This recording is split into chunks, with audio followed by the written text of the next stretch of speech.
The effects of the internet on our ways of thinking.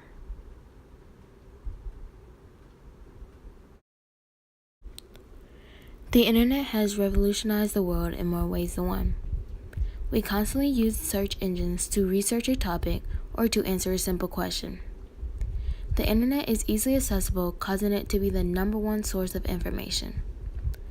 Technology is constantly expanding, and as it continues to grow, so does our dependence on the internet. In 2008, Nicholas Carr wrote an article titled, "Is Google Making Us Stupid?" In this article, Carr expressed his position on the internet having a negative effect on the human brain. He believes that his increased dependency on the internet has caused a decrease in brain activity, including memorization, concentration, and critical thinking. He believes that the excessive use of the internet has caused an alteration in the way he thinks. He states that it's becoming a difficulty for him to focus, so much that he is easily distracted when he reads a novel. Our dependency on technology is changing our thought process. We are no longer thinking critically due to easily accessible technology. It is one thing to not know anything and search it up, but what if you start depending on the internet, even for the most simple questions? This will cause a decrease of brain activity and an increase of dependency, creating a disability. In the article, Carr quotes Marshall McLuhan, a Canadian professor, philosopher, and public intellectual of the 1960s. He is famed for having one of the most poignant predictions of the 20th century. McLuhan predicted the outcome of the use of the internet way before it was invented. Carr states that, as the media theorist Marshall McLuhan pointed out in the 1960s, media are not just passive channels of information. They supply the stuff of thought, but they also shape the process of thought. It is true that the internet shapes our process of thought. This can be shown through different areas of knowledge and ways of knowing.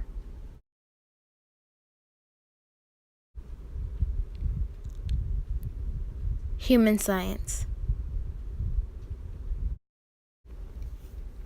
Once given an answer from a search engine, we easily skim through the information to select what we need. This process of skimming, if used excessively, is starting to program our brains to skim any text that is seen, regardless if it's on the internet or in a book. This form of quick reading has allowed a decrease in critical thinking, causing our brains to accept information how it is, rather than thinking critically about given information to produce more knowledge. This is a new way of thinking, created by technology. This arises the question, to what extent is it ethical for technology to play a role in the way we think, or is it even ethical at all? Natural science.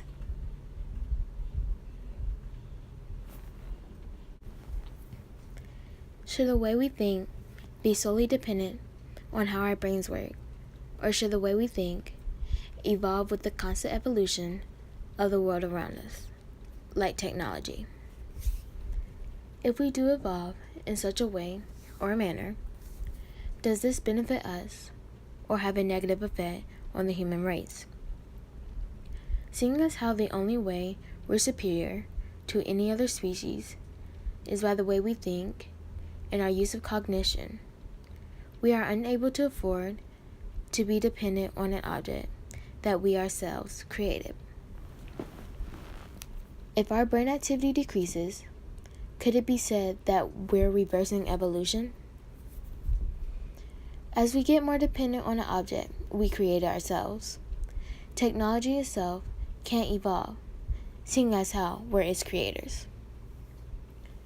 Soon we will go back to the ways we thought as cavemen, all due to our dependence on the internet.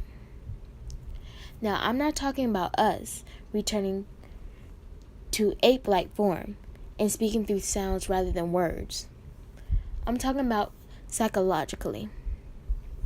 Basically, us becoming dumber. Now, I may be exaggerating a little. a far-fetched idea. But could this truly happen?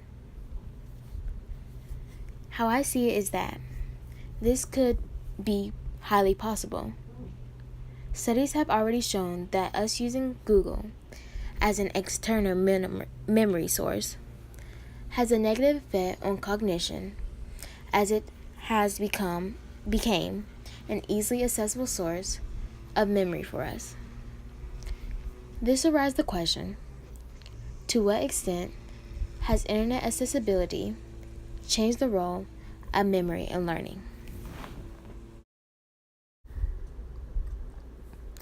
Memory. Research has found that when we know a digital device will remember a piece of information for us, we're less likely to remember it ourselves. Information overload makes it harder to retain information. Every time we utilize the internet, it becomes more and more difficult for us to retain the information we receive, since there are many answers to the one question that is asked.